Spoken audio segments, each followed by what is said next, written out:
بخاری شریف کے حدیث مبارکہ ہے ان انس رضی اللہ تعالیٰ عنہ، انس رضی اللہ تعالیٰ عنہ راوی حدیث ہیں، قال آپ بیان فرماتے ہیں کان الرجل نصرانیا، ایک عیسائی شخص تھا، نصرانی آدمی تھا، کرسچن تھا، فاسلم، پس اس نے اسلام قبول کر لیا،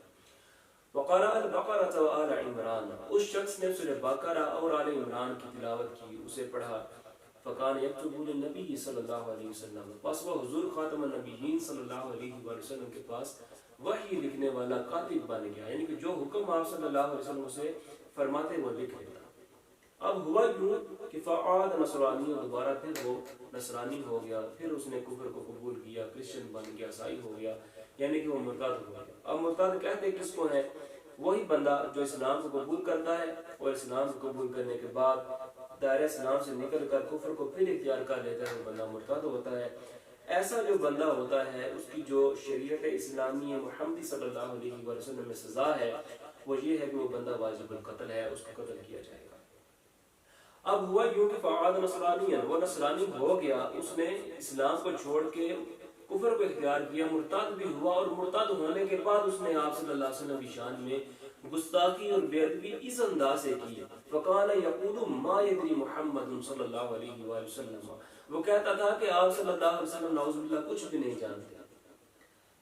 الا ما كتبت له، اگلی سن لیں اس کے، سوائے اس کے جو آپ صلی اللہ علیہ وسلم کو میں لکھ کے دیتا تھا، صرف وہی آپ صلی اللہ علیہ وسلم کو پتا تھا، صرف وہیں تک آپ صلی اللہ علیہ وسلم کے علم کو محدود تھا، اس کے علاوہ نعوذ باللہ آپ صلی اللہ علیہ وآلہ وسلم کچھ بھی نہیں جانتے تھے۔ ما یدری محمد صلی اللہ علیہ وسلم کہ آپ صلی اللہ علیہ وسلم کچھ بھی نہیں جانتے۔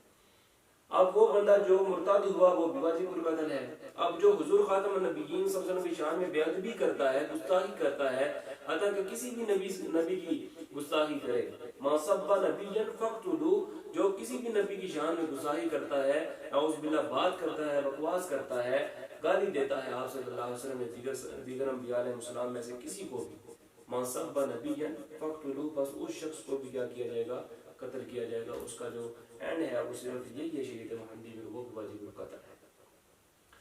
اب ہوا یوں کہ فاماتہ اللہ، کہ اللہ جل شانہ نے اس شخص کو مار دیا، فدفنوہ، تو پھر لوگوں نے اس کو دفن کر دیا، فاصبح، پھر صبح ہوئی، قد لفظت الارض، زمین نے اس کو اللہ جل شانہ کے حکم سے قبول نہیں کیا، زمین نے اس کو نکال کے باہر پھینک دیا۔ قالوا، فقالوا، تو کہنے لگے، کون؟ عیسائی۔ اب ان کی سوچ فکر دیکھیے گا کہ کس قدر محدود ہے، کہ ھذا فعل محمد واصحابہ، کہ یہ جو کام ہے یہ آپ صلی اللہ علیہ وآلہ وسلم اور آپ صلی اللہ علیہ وسلم کے اصحاب کا ہے، کہ انہوں نے ایسا کام کیا ہے۔ کیا کیوں ہے؟ لما حرب منہم، چونکہ وہ ان کے دین سے بھاگ کے نکل گیا تھا، بھاگ گیا تھا، اس لیے انہوں نے اس کو کیا کیا کہ نبش صاحبنا فلقوہ، اس لیے انہوں نے ہمارے ساتھی کی قبر کو کھودا اور اس کو نکال کے باہر پھینک دیا۔ فحفروا له وَأَعْمَقُوا، پھر انہوں نے کیا کیا؟ اس کے لیے گہری قبر کو کھودا۔ اب گہری قبر کھودنے کا مقصد یہ تھا کہ اب کوئی شخص اس کو باہر قبر سے نکال سکے ہی نہیں، تو انہوں نے کیا کیا کہ گہری قبر کو کھودا۔ فَأَصْبَحَ، پھر صبح ہوئی، قَدْ لَفَظَتْهُ الْأَرْضُ، زمین نے پھر اس شخص کو نکال کے باہر پھینک دیا۔ فَقَالُوا، پھر دوبارہ انہوں نے اپنی عادت کے مطابق وہی بات کی، کیا کہ ھذا فعل محمد واصحابہ، کہ یہ حضور خاتم النبیین صلی اللہ علیہ وآلہ وسلم اور آپ صلی اللہ علیہ وآلہ وسلم کے اصحاب کا کام ہے۔ وجہ کیا بتائی کہ نبشوا عن صاحبنا، کہ ہمارے دوست کی قبر کو اس لیے انہوں نے کھودا، اس لیے اس کو باہر نکالا، لما حرب منہم، کیونکہ وہ ان کے دین کو چھوڑ کے بھاگ گیا تھا، فلقوہ، اس لیے انہوں نے کیا کیا کہ اس کو زمین سے خارج الارض خارج القبر، اس لیے انہوں نے کیا کہ وہ زمین میں سے قبر میں سے نکال کے شخص کو باہر نکال کے پھینک دیا۔ اب پھر کیا ہوا؟ انہوں نے اس شخص کے لیے پھر دوبارہ تیسری مرتبہ قبر کھودی۔ اب کس انداز سے قبر کھودی؟ فحفروا له وعمقوا له، انہوں نے اس کے لیے ایک گہری قبر کھودی، پھر الارض، زمین کے اندر، مستطاعوا، جتنی کی ان کے اندر طاقت تھی، ہمت تھی، اس قدر گہری انہوں نے قبر کھودی تاکہ ان کو اطمینان حاصل ہو جائے کہ اب کوئی بندہ کم از کم اس شخص کو اس کی قبر سے، اس کے گڑھے سے، اس کی زمین سے باہر نکال کے پھینک نہیں سکے۔ تو اطمینان حاصل کر کے انہوں نے اتنی ہی گہری قبر کھودی اور پھر اس کو بند کر دیا۔